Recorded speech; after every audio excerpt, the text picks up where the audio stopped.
Yo guys, what is up? Mike's in our first Descendant video, and today we're going over all of my first impressions and breakdowns of the first Descendant. Now, I was put into a closed beta where I was able to get a brand new account and level up that account towards the end game, but I was also given a max level account that had millions of in-game currency to spend to mess around with a bunch of configurations and try out the end game battles and like raid bosses.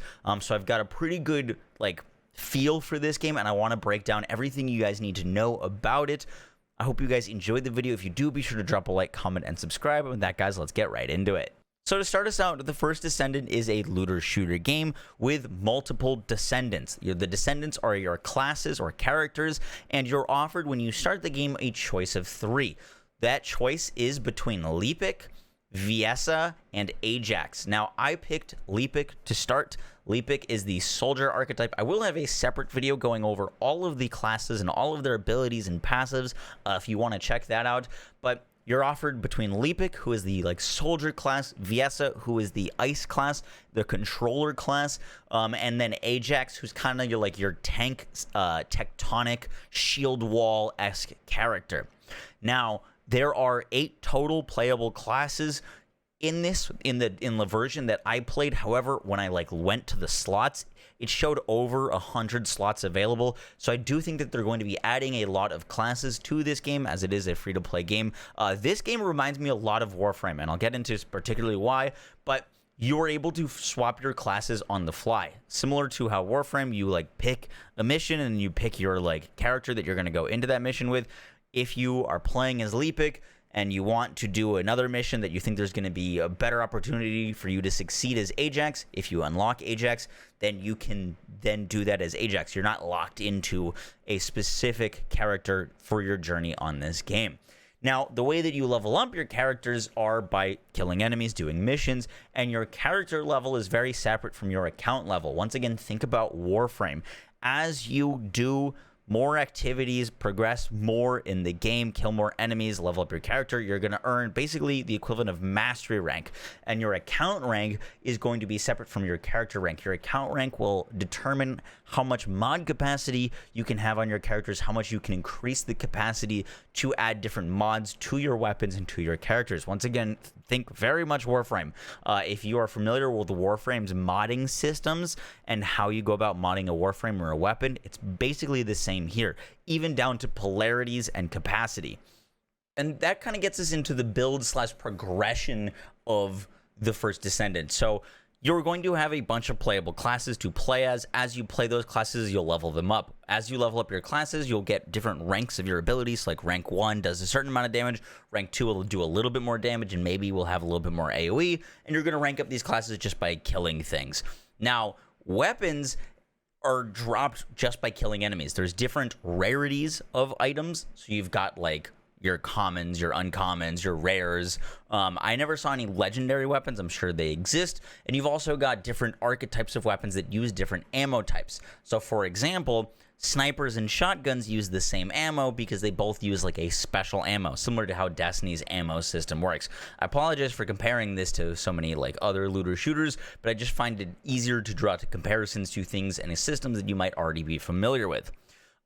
Next up, as you're killing enemies, you're going to get these different weapons. The weapons, how you actually make them different is via the builds for your weapons, which are on a kind of global modding system. So you can have your assault rifles differently modded from your pistols, but the way that you set up your pistol mods is that your pistol mods will work for any pistol that you pick up. So if you're familiar with Warframe's card system, basically you make one loadout for all of your pistols, then any pistol you pick up will use that.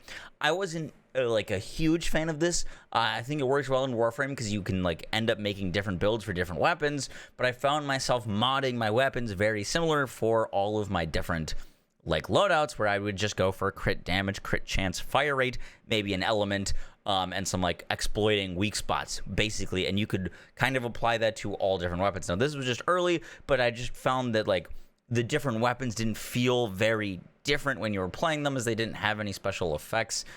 One purple pistol may look different than a purple pistol, but because I'm going to mod them the exact same, they're going to play the same. So I'm sure that'll flesh out later on, but just letting you know that there's different rarities of mods. So you've got like legendary mods, which will cost more, and then like uncommon mods, and those mods drop from enemies. Now you can increase the level of these mods, and how much you can increase them is based off of your mastery rank. So at my mastery rank that I got to in the demo, or the closed beta, for example, I was like mastery rank 7 or 8, where I was able to add a increase on my AR mod up to like 50% damage. However, if I got to like MR, or like the rank MR9, then I would be able to crank that up to like 70%. So as you build more First Descendants, as you play the game more, your actual account rank will increase, and that will allow you to put on higher damage mods. And the modding system is very similar to Warframe in that you've got like polarities and costs, and you can use these resources to change the polarities of slots so that when an item or a mod is in a specific slot that matches, it reduces the cost of it. I'll probably have a separate video just on the modding because it's confusing, but just know it's very similar to Warframe. Now, the endgame activity that was available for us during this closed beta were Void Intercept battles. Now, these are fighting massive bosses and monsters and shooting them in their weak points, and they have different phases and different mechanics, and I actually quite enjoyed these battles. Now, you fight some of these monsters in your playthrough of this story. However, the game explains that those fights take place on Earth, where these monsters are much weaker, and these Void Intercept battles are basically intercepting them before they reach Earth and fighting them at their strongest so that they don't actually make it to Earth. Now, these fights, we failed our first few. They're very much revolve around like taking cover and then shooting weak points on different monsters. At the time, there was 5 different monsters, each with different weak points and different mechanics to them. A lot of some of the mechanics that we encountered were like line of sight mechanics, similar to how Destiny does in some of its raids. Weak points where you had to shoot a certain weak point and it was only be able to be damaged in that specific spot. But overall, I enjoyed these fights.